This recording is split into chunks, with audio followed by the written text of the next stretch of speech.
This is the I Love Success podcast. I'm Peter Chmerkovsky, and I have made a vow to myself to help as many people as possible to achieve their dreams. Let's get started.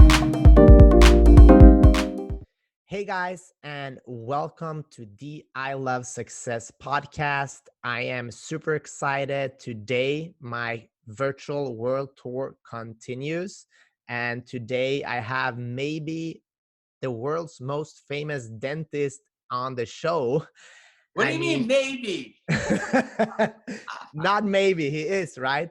He is the featured dentist on the hit series Extreme Makeover and Doctors. He's also a New York Times bestseller, host of Meet the Mentor podcast, founder of the Leap Foundation, where young leaders are built, and so much more. Overall, he's just a cool human being, and I'm excited to get to know him. So welcome, Dr. Bill Dorfman. Thank you, Peter. How are you? I'm good. I'm always excited to learn from people that have dedicated their life to a craft. So can we just go back to early Dr. Bill? Who were you as a kid, and when did you know you want to become a dentist? Wow. So I'm not gonna lie. I was a really weird kid. Like I don't think I was ever really a kid. Um, I went to nursery school. This is a true story. And no, kindergarten. I'm 4.5 years old, and I come home, and my mom and dad said Dr. Bill. No, they didn't call me that. They called me Billy when I was a little kid. They said, Billy, how was school? I said, Mom, Dad, the kids in my class are so immature. I was 5. I was never like a normal little kid. I fell down when I was 3.5, and I hit my baby teeth. They're called deciduous teeth so hard that instead of knocking them out, they went back up into the gums.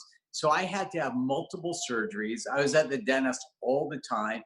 And instead of being scared, I actually was fascinated by the whole process. And they would explain to me what they were going to do and how they could save my teeth. And I don't know, I exited that experience saying, I want to do this for people. Like, this is really cool. So when all my other friends wanted to play Army, I was like the medic. You know what I mean? I was really not a normal kid in any way, shape, or form. But it happened as a result of that accident, and it never wavered throughout my life. I always wanted to be a dentist. Wow. Isn't it funny how life events can change our perspective on life? And speaking of life events, we're going through a pandemic right now. And how has this changed your mindset and thinking about, like, who will you be after this is over? I have to be honest with you. I'm in a mastermind group. These are 9 guys I've been meeting with for 20 years. We meet every month for like a 1-hour phone call, and then we meet twice a year in person where we do retreats. And these guys are awesome. They're all dentists. They all have incredibly successful practices. And we talk about our practices. We talk about our life. We talk about our business. We talk about marriage and divorce. And everything that goes on in your life. And these guys are so incredibly positive. And, our last call, we're kind of, going around the horn, and, everybody was really upbeat and saying, oh man, this is such a great time with my kids, and this is such a great time with my family. And they were all being so positive. And then they got to me. And I'm like, I gotta be honest with you. I'm miserable. I spent 61 years. I'm 61 right now. I spent 61 years building a life I loved. I love going to the office. I love treating patients. I love going to the gym. I love going out to dinners. I love like everything I love, I can't do anymore. So I don't love this. Okay. I mean, and I know this isn't a permanent thing, and I know that we're going to recover, and I know that all that's going to come back, but I'm having a hard time. You know, my kids are grown. They don't live at home anymore. I'm divorced. I'm on the 30th floor of a condominium alone every day, alone. You know, I'm on Zoom calls, I'm on emails, but I don't like being alone. That's not me. How am I going to come out of this? I mean, when our lives return back to normal, yeah, I'll be thrilled, you know, and I know it will. You know, I'm spending a lot of time trying to, unfortunately, the American Dental Association hasn't really given us great guidelines. It's kind of up to us. And here's the thing, people don't realize my profession is probably the highest risk profession there is outside of like ER docs. You know, the whole thing about being 6 feet away, yeah, you cough or you sneeze, yeah, 6 feet, okay. But when you put a drill in somebody's mouth and you create this aerosol, you have coronavirus in the air for 3 hours. That's not good. So we're just trying to, you know, navigate through this. It's rough, you know. You know what they say, what doesn't kill you makes you stronger, except bears. They really kill you. Yeah. So are you treating patients now or? Oh no, Yeah. I can't. I mean, we're closed, closed, closed.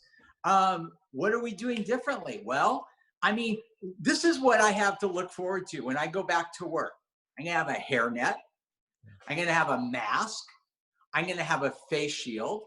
And then I have to have a headset that's noise canceling because we purchased these machines that are these big metal boxes with a big arm on it that looks like an elephant nose that we put in front of the patient's mouth that sucks up 99.9% of the aerosol.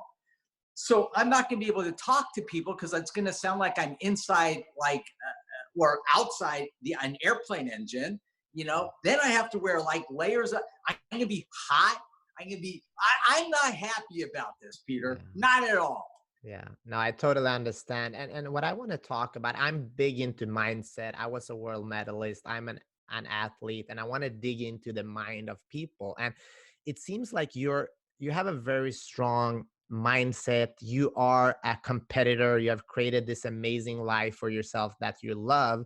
And then all of this gets challenged. So now when you're up there in your condo, just having a lot of time with yourself, what's going on in your mind, and how do you deal with that? Well, look, there's a lot of projects I'm involved in.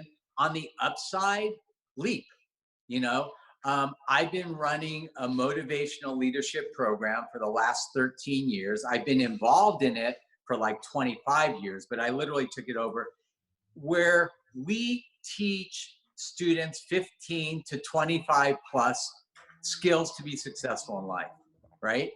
And Leap is an amazing program, and it is the highlight of my year every year. We get 400 kids at UCLA. 60% of them are kids that come on scholarship. These are kids that literally couldn't afford to go to the program if we didn't go out and raise funds for them to come. And we bring in great speakers: Anthony Hopkins, Mark Wahlberg, Eva Longoria, Michael Strahan, Kathy Bates, Paula Abdul, Jonathan Bennett. I mean, I could go on and on and on. Yeah. And, you know, unfortunately this year, we're not going to have a live version of Leap, but we'll do a virtual version of Leap. And so we're putting that program together. So that's kind of a highlight for me, is just working on that, you know, on a daily basis and putting that together and getting that out there so that, you know, these students will have something to look forward to this summer. A big part of the program is, you know, we put these kids in small groups. We can do that on Zoom. We can put you in breakout groups and all that. So, you know, my goal, even like with my company, I didn't make dental products. That wasn't what I did. I made Zoom. By the way, I invented Zoom, tooth whitening, right? Um, we did what we could to not make products. We made what you would call in the industry category killers. When we put a product out, we wanted it to be so good that it would literally close down all our competition. My goal with Leap this summer is to become the gold standard for online motivational leadership seminars in the world. And we've got great resources. I've got, Dennis Quaid on board. I have Anthony Hopkins again. I have Paula Abdul. I mean, I'm going to build a really amazing program, great business leaders. Hopefully I can get Elon Musk to show up. He's always so busy, but I mean, it will be epic. And, that's my goal. And so, on the bright side, I guess, it's giving me a lot of time and energy to put into this. On a day-to-day basis, I'm a dentist. So like sitting on the internet and doing Zoom calls isn't what I normally do, but that's what I'm doing now. So.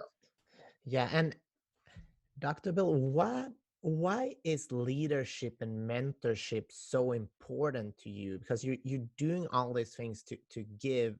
Where does that come from, and why is that so important to you? I think I'm just really selfish, to be honest with you. They say he who gives receives the greatest gift. So I'm selfish. There's nothing that makes me happier than seeing these young kids excel. And if I could give them pointers, if I can give them advice, if I can give them direction to make them the best version of themselves, nothing's better, man. And who has been your role models growing up? Like, who did you look up to? Who gave you confidence to move forward when you were afraid? That's so funny. I was never afraid. Like that, you just said that to me. I'm like, I was never afraid in my life. I was never afraid. I think the greatest gift that my parents gave me was confidence, and probably, the support to for me to know that I could do really anything I set my mind to. Confidence is currency. I mean, as a parent, the greatest gift you can give your kid is confidence. And as a result, there's a lot of things that I learned, and your whole mindset is such an important thing. I tell kids, be careful what you say to yourself. You typically say meaner things to yourself than you would ever allow anybody to say to you. Don't do that. Talk nice to yourself, And the other thing is, make a decision. I tell my kids that come to Leap, right now, today, I want you to tell me that you will never fail again. Because I never fail. And it's not an arrogant statement. I don't fail. Why? If I do something and it doesn't turn out the way I want it to, that's not failure. That's practice. You do it again and again and again until you succeed. So if you look at those first attempts as practice instead of failure, you're really not failing till you quit. And if I really believe in something, if I really believe I'm going to do something, I may practice a lot before I get there, but I only fail when I quit, and I don't quit. And we're like, how do we teach confidence? Because that's a trait that is so important to have, but how do we teach it? I was lucky because it was literally instilled in me as a kid. My parents gave me a lot of positive reinforcement. They gave me a lot of the building blocks that I needed to be confident in myself. My teachers did. My fellow students did. I was really fortunate. And, I think that the best way to teach students to be confident is to give them the building blocks that they need for success, like we do at Leap. Because once you start to feel and taste success, it changes your whole persona, doesn't it? Yeah, And I totally that's what agree. we do. And what are those building blocks? What are the most important building Well, blocks? I mean, let's start with some of the things that I think are most critical. Number one, find great mentors. You know, the fastest way to success is to copy genius. You don't have to reinvent wheels. Wheels work, right? Copy genius. When I moved to Beverly Hills, I grew up poor. I grew up in the valley. We had nothing. When I set up my practice and I decided I wanted to practice in Beverly Hills, do you think they needed another cosmetic dentist? No. No. So what I do, I researched and I found the 5 most successful cosmetic dentists. We didn't have the internet back then. I asked around. And then I called each one of them. They were all men. And I said, can I come in and observe you? But I didn't just go in there and watch them do didactic dentistry on patients. I went in there and I watched, how did the patient walk up to the front desk? What were the intake forms? How did they seat the patient? How did they explain the procedures? You know, how did they explain the financing? Then how did the doctor actually work on the patient? And then when they were done with the patient, how did they dismiss the patient? How did they take him to the front desk? How did they collect money? Like, I wanted to know everything from A to Z. And I took notes and notes and notes. And I sat there like a sponge and I learned and I learned and I learned. Because guess what, bud? They don't teach you this stuff in dental school. They don't teach you how to collect money in dental school. You know, I need to make a living. Like, that should be part of dental school.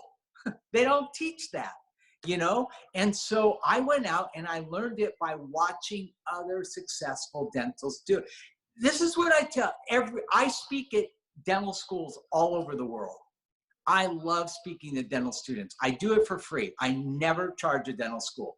And the first thing I say to dental students is, I honestly, truly, and sincerely wish for you all of the satisfaction and fulfillment out of dentistry that I had, because it exceeded every expectation I ever dreamed of.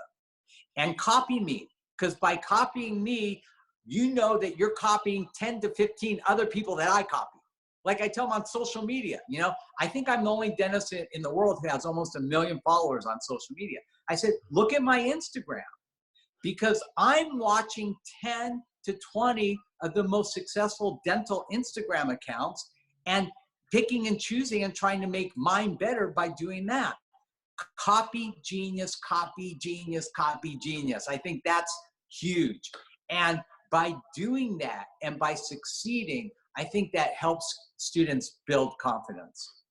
I agree with you. Small wins adds up and gives you more confidence. I feel there's a lot of times people that don't go all the way, there's something in them that stops them. And I want to help it to give the listeners tools to build more stamina. So where does that stamina come from in you? Like, why are you keep going further when something doesn't go the way you want it?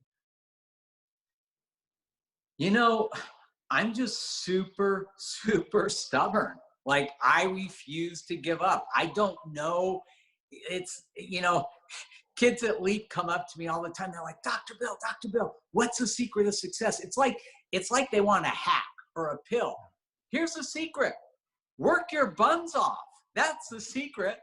You know, it's no secret. Work your buns off. I mean, I don't know how you instill that in people, but I just got to feel like, you know, you can lead a horse to water. How do you make them thirsty? You know, and that has to come from within. And I think that if students honestly, truly believe that they have to work hard to be successful, that's the first step. And Oprah even said this, you can have everything, just not all at once. Do you agree with that? And what has been some of the sacrifices you've had to make in order to accomplish what you have done? I'll tell you something. It's funny you bring up Oprah. I've been interviewed by a lot of people, TV shows, radio, podcasts. Typically, when you're on a TV show like The Tonight Show or Ellen or Rosie or anything else, they sit you in a little room with a producer and they interview you for an hour. And then they'll pick out 3 or 4 things that you guys talked about that they think their audience is going to like. There's only 2 times in my career that didn't happen. Larry King Live and Oprah. Larry King Live is scarier because it is live. Like, you have no idea what he's going to ask. And not only is it live, it's live worldwide. Oprah is like how we film The Doctors on CBS. It's called live to tape. So they film it and it looks at home like it's a live show, but it's not, it's taped. But nevertheless, Oprah doesn't tell you anything. They just put you on stage, right? So Oprah said to me, Dr. Bill, what is it that makes you so unique as a dentist? Because, like, I don't know any other dentist that's had a career like yours. Like, what made you think outside the box? And the funny thing is, this was like 2005 or 2006. Like, that phrase wasn't even popular yet, think outside the box. So that was literally the first time I heard that. And my honest reply was, what box? Like, I didn't even know I was supposed to be in a box. And they laughed, but that's my life. I don't have boxes. I don't have ceilings. I don't restrict myself. If I believe in something, I do it. And I don't let people make rules for me. I make my rules. Because at the end of the day, you need to look in the mirror and like what you see. You're the judge, not somebody else. You can't let other people judge you and make you feel bad about things. I mean, look, no one's perfect. We all make mistakes. But at the end of the day, you need to be most accountable to you. And, you know, I don't know. I think that's really my secret. I don't know how else to say it. No, I love that. And just to kind of dig a little bit deeper into Leap, I read this, I watched a couple of your YouTube clips, and I really like, it was actually taped on one of the walls on your Leap event. I think it was 2018 or 2019. And it said, birds of feather flock together. Flocking causes birds to be of the same feather. Be careful whom you flock with. Can you just talk about that? So the first thing I do when kids come to Leap, like literally within the first 30 minutes in my opening session, I do a thing called Eagles and Turkeys. And basically what I do is I say, listen, when you guys woke up this morning, whether you think you did this or not, you did it. You put a number on your head from 1 to 10, with 1 being the lowest and 10 being the highest. How many of you did not put a 10 on your head? Raise your hand. So, I don't know, half the kids raise their hand. And then I look out in the audience and I say, who picked the number? You. Why would you pick anything less than a 10? You didn't have to take a test. You don't have to do anything. I said, from now on, wipe that off and put a 10 on your forehead. And not only are you going to act like a 10, you're going to walk like a 10, you're going to talk like a 10, but most importantly, surround yourself with other 10s. Because if you're trying to be a 10 and all your friends are 2s, how are you going to be a 10? You can't. You need to make some really important decisions. And one of the things that I really help kids that struggle with this is you need to get what we call turkeys out of your life and try and flock with eagles. Because if you're trying to be an eagle and your best friend is a turkey, they're going to sap all your energy out of you and you're not going to be able to do eagle stuff. So when I say be careful who you flock with, you need to be with people that are going to challenge you and raise you up, not push you down. And you know, at the end of the day, kids know right from wrong. Choose right. You know, I mean, it's a simple concept. Do the right thing, you know, hang out with people. And believe me, even as an adult, there are times in my life when I had to say, you know what? I can't be friends with that person. They're just, it's not a good friendship, and the person isn't going to do anything positive for my life. You know, I mean, there are people that I help. Yeah, there are people that need help. Yeah, I mean, that's a different thing. But my close group of friends are people that I respect, are people I look up to, are people that I feel make me a better person for being with. So that's what I mean by be careful who you flock with. But how do you start that? Let's say you're a kid somewhere in a small town in a small country, and you have a big dream to become maybe a dentist like you, or a world medalist in a specific sport, but you don't know where to start. Like, how do you start building on this, and how do you flock yourself with eagles when you can only see turkeys? The most powerful three-letter word in the world. A-S-K. Ask. You ask. You have to ask. You know, you have to ask people. Maybe you're asking a guidance counselor. Maybe you're asking a coach. Maybe you're asking a religious leader, a parent, or whatever. You need to ask, you know? And today, kids have something we didn't have. Well, I don't know how old you are, but I certainly didn't have the internet growing up. You have the whole internet. I mean, you have the whole world at your fingertips. You can find out anything you want. Do you know, I'm probably one of the only people that I know of who has close to 1 million followers on Instagram who actually answers all of my DMs. Ask me. I promise you, if you send me a DM, I will ask it. I will answer it. I mean, ask. And I have connected hundreds of kids to other, you know, professionals and whatnot, so that they could, you know, find out about different careers, find out about different opportunities, whatever. You got to ask. That's great. You have to have that first courage and take it. Just ask, because people want to help. That's what I've noticed. This I've done more than 180 episodes right now, and when I started out, I was uh, I had this limiting belief that people would not want to be on my podcast. They wouldn't say yes, and then I said, let me remove that limiting belief and just ask and see what happens.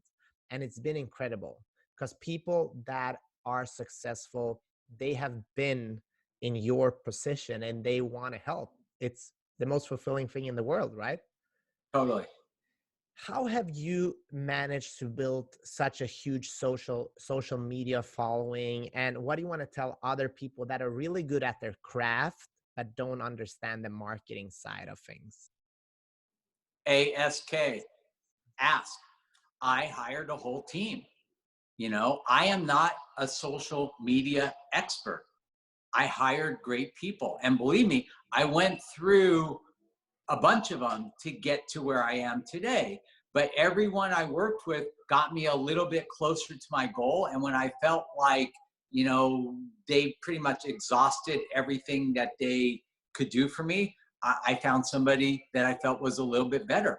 But I have a whole social media team. I've been working with Candace, my publicist, for over 10 years.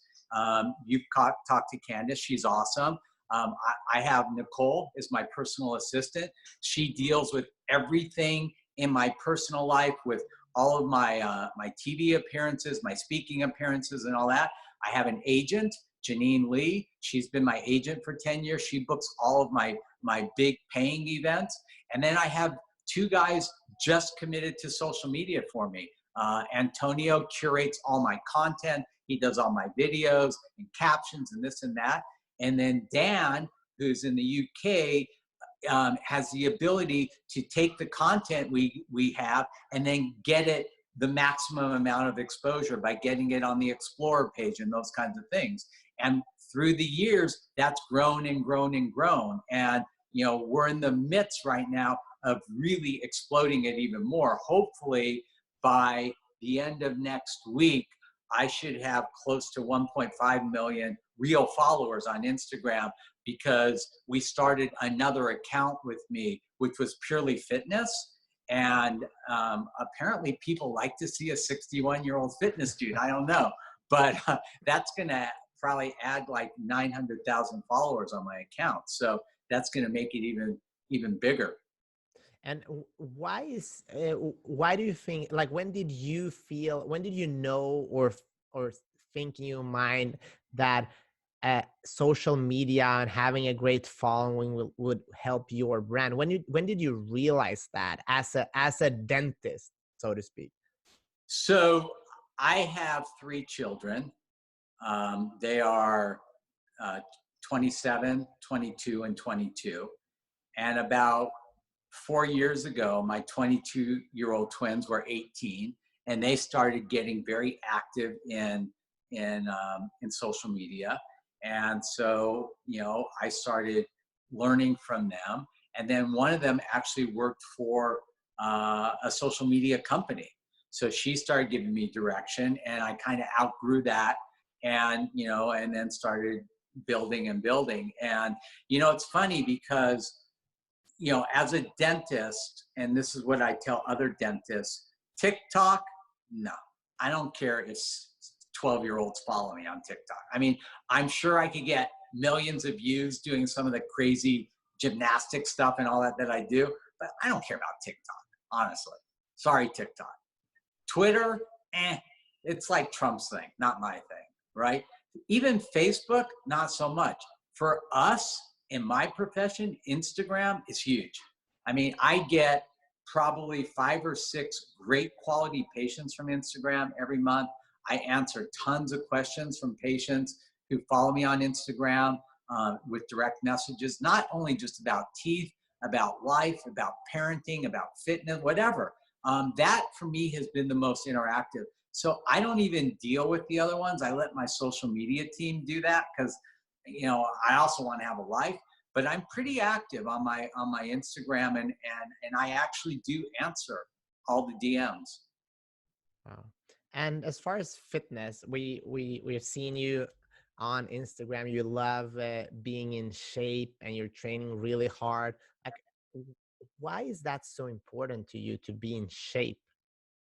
Well, here's the thing. When I first started practicing dentistry, I was in so much pain that I thought I was going to have to stop. My neck, my back, like everything. And so I started working out with a trainer. I couldn't afford like a trainer every day, but I had a trainer who showed me a bunch of exercises. And then in a few weeks, I came back and he showed me more and then more. And what I realized was, by building, stronger muscles to counteract the different positions that I was in, I felt really good. So for me, fitness, it wasn't like an aesthetic thing, like I want to look good. I wanted to feel good, And it's crazy because I've been practicing dentistry now for, since 1983, right? So, it's almost 40 years. I would say 80% of my graduating class from dental school has retired. Not because they wanted to, but because of back pain, neck pain, vision. So, for me, it really started off primarily as a way to stay healthy and feel good and do a profession I love. But, I got to a point where in 2010, we sold my company, Discus Dental, the tooth whitening business, to Philips, and it gave me the ability to work less hours. So I work out every day now for 1 hour. And I've been doing it since 2010. Before it was 3 or 4 times a week, but ever since that day in 2010, so it's 10 years now, I work out every single day for 1 hour. And I don't do like crazy stuff. My goal is just maintenance. If I can maintain my strength, my endurance, my flexibility, my stature, that's all I want. I don't do heavy weights. I do nice, moderate weights with, you know, a lot of repetitions that give you more definition and doesn't injure your joints. Look, I'm 61. You know, you start lifting heavy, you know, you damage your joints and ligaments. And I don't want to do that. I just want to stay healthy. So that's the goal. Yeah, you look really good. Do you have a lot of energy? I have more energy than most 20-year-olds. Like, this is a funny story. My ex-girlfriend, Krista, and I are still close. And her son, Edward, and I've like raised him. He's like a son to me. So I took Edward skiing. He was 18, right? We went up to Deer Valley. I have a place there. So we ski all day, and he's a good skier. And we skied hard all day. So we come home. It's like 4 o'clock. I'm like, Edward, get your gym clothes. He goes, what? I go, get your gym clothes. I go, what do you mean my gym clothes? He said, we're going to go to the gym and we'll get a workout. He goes, are you crazy? I'm going to sleep. I went to the gym. Edward went to sleep. I'm not normal. I'm telling you, like, a lot of my friends don't even think I'm human. I don't know. I think it all comes back to like the meaning of why we do things. Have you had time to think about like why you talked about being selfish, that you love helping people, but what is your deep why? Like why are you doing all of this? Makes me happy, man. I mean, look, I grew up with nothing. Nobody gave me anything. I started working when I was 5 years old, pulling weeds, you know, and I never stopped working my whole life. And nobody gave me anything. You know, I went to UCLA because I got a scholarship. If I didn't get that, my family couldn't afford that. I mean, we had no money, you know, and you know, I just want to give kids an opportunity that maybe wouldn't have an opportunity. I can tell you something. We teach stuff at Leap that no other program teaches. You know, we teach, yeah, networking, time management, money management. What about 100-year lifestyle, right? What about fitness? What about appreciation? Where do kids learn appreciation? You know, and we teach appreciation, and we have the kids write these notes called I appreciate notes. It's a little pad of paper. It says, I appreciate Dr. Bill, you know, for whatever, for creating Leap. We had 400 kids at Leap last year. I got 400 I appreciate notes. And I would say 99% of them said somewhere in the note, hey, Dr. Bill, I appreciate you and your team for creating Leap because Leap changed my life. And I know it did.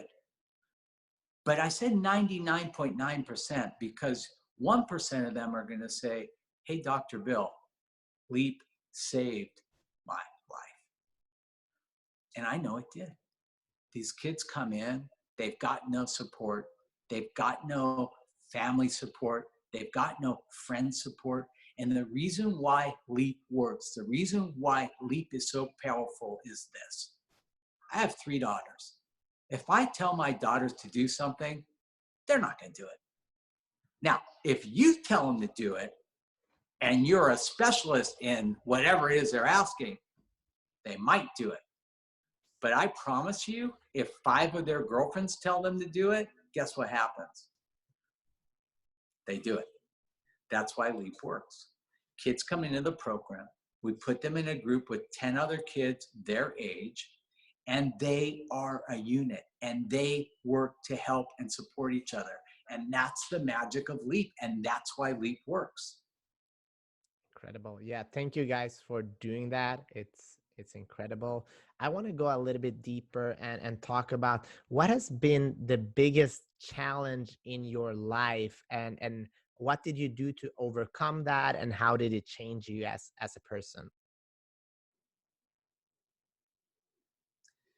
The biggest challenge in my life happened in 2007.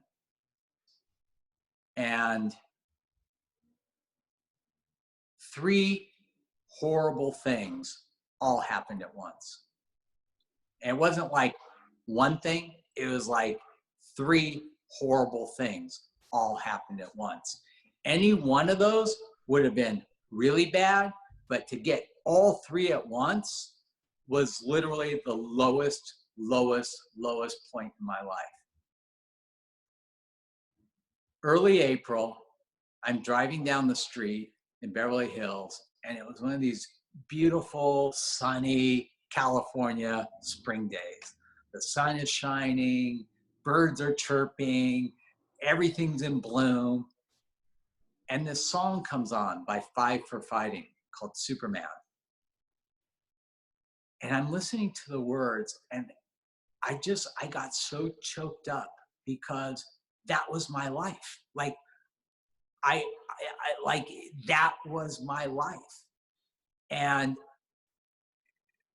I was so happy, I was so happy with my life, and everything was great.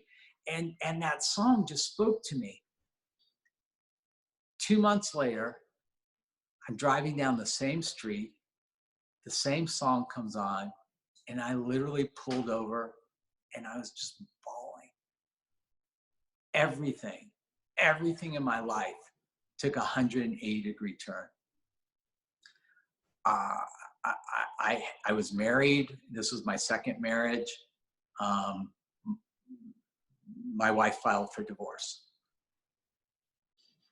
We were in the middle of this huge business deal where we were going to sell Discus Dental. We eventually did, but this was the first time. We had gone through this for like a year, and the whole deal went sideways. And by the way, in the next month, the company lost like $100 million in value. It was horrible. And the third and worst part was a very, very close family member of mine was near death. And for me to have all three of those things at once was so devastating. And you asked me what I did, and I'll tell you what I did. I'm not a person who usually asks for help, ever. Like, I don't ever remember a time prior to that where I asked for help. But what I did was I went into work, and my people at the office who knew what I was going through were like, "Doc, why are you here? Like, just what am I going to do? Sit home and cry? That's not good." So I went into work and I did an all hands on deck meeting. I got everybody there, all 25 employees. And I said, "Listen, this is what's going on in my life." And I told them, I said, patients are going to walk up to me and say, "Hey, Doc, how are you?" And I'm going to look them right in the eye and I'm going to lie. I'm going to say, "I'm fine," and smile. Why? Because I can't tell them the truth and do what I need to do. I need to take care of people. That is what I'm here for. And I can't take care of my patients if they're worried about me. So I'm just going to tell you right now, anytime anybody asks me, "How are you?" I'm going to lie and I'm going to say fine, because it's just easier. But I'm as far from fine as I've ever been. And the reason I'm telling you guys that is I need you guys to help cover for me. I may not remember stuff. I may not, be as attentive, or, I'm not myself. I mean, I know I'm competent and I can do dentistry, or I wouldn't put anybody at risk. But I'm just telling you, I'm not good. And I'll get good. I mean, I'll get past this, and I'll be okay. But I just need you guys to just give me a little bit of TLC and just understand where I'm coming from. And that was one of the hardest things I ever did, Peter, because I never, ever, ever asked for help. But I needed to share with the people that were closest with me what I was really going through, so they understood and could step in. And they were monumental. They were amazing. And each day it just got a little bit better and a little bit better. And my family member recovered. My business, we had to make some major changes, but eventually, 3 years later, we sold it to Philips, and it was a beautiful, beautiful event for me in my life. And, my divorce, c'est la vie. I guess it just wasn't the right person. So, 2 out of 3, not bad. And I guess I guess the lessons from that is don't be afraid to share how you feel with the people closest to you, and know that this too shall pass. I think the most dangerous thing for kids today is what I call suffering in silence. Don't ever suffer in silence, ever. That's the most dangerous thing. You need to let people in. You need to ask for help, because the thing that makes people so desperate is when they don't have a plan. They don't have a backup plan. They don't have something to look forward to, and they have this sinking feeling that things will never get better. So yeah, have a plan. Make a plan. Get help and make a plan. Things will get better, right? Always.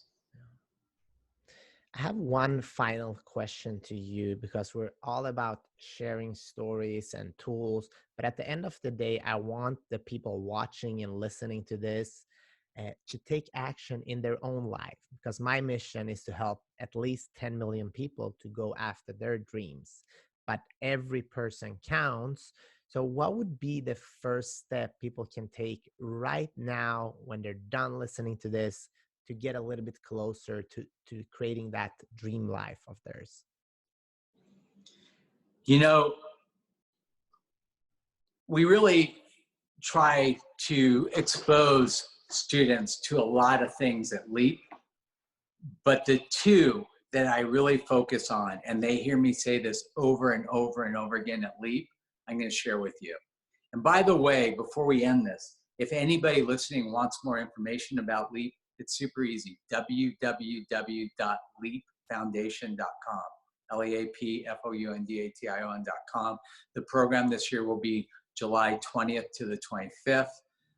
It will be virtual. If people want more information or contact me, they can always go on my Instagram. It's at Dr. Dr. Bill, Bill Dorfman, Dorfman. And they can go on my website if it's dental stuff. It's the same, Dr. Bill Dorfman. But We'll the share two the things, links as well. thanks. The two things that I tell students: number one, don't wait for opportunities, make them. If I hear another millennial walk up to me telling me how they're waiting for the universe to do something, I think I'm going to scream. If you haven't read the paper lately, the universe is pretty busy. You need to make things happen for you. And number two, Peter, when you do get an opportunity, don't take it. Master it. And there's a big difference. Look, I always knew I'd be a dentist. Of all the things I do professionally, that's my sweet spot. When ABC put me on Extreme Makeover, I'm not gonna lie, I stunk on TV. That was not my sweet spot. I had no training, I had no desire, I had no interest. I was not made for TV. Some people are naturals, I was not. And when I watched the first 2 episodes, I was mortified at how bad I was. But I also was smart enough to realize how bad I was. And I was also smart enough to realize what a huge opportunity it was for my company, because we launched Zoom Lightning and our sales were skyrocketing. So what I do, Peter, I took acting classes, hosting classes, teleprompting classes, improv classes, cold reading class. I became an actor so I could be the best version of me on TV. And guess what? It was a direct reflection in sales. We had grown the company and pretty much plateaued at like 75 million. The first year on Extreme Makeover, we did 101 million. The second year, we did 136 million. And the third year, we did nearly $200 million in sales. So did it pay off? I think so. It did pay off. Work always pays off. Dr. Bill, super grateful for you taking the time here today to share. I want to give you a virtual hug right now and just say we appreciate you. We appreciate everything you do. And check out Leap Foundation. Check out Dr. Bill's Instagram. Also, I want to thank you that have been listening and watching. We're almost an hour in. We truly appreciate you taking the time in this day and age to actually spend an hour with something. Now, I want to ask you something. If you spent an hour on this, what you need to do is to take action in your own life. Otherwise, this conversation is meaningless. We want to give, but you have to take action in your own life. Also, share this with somebody that needs to hear this message.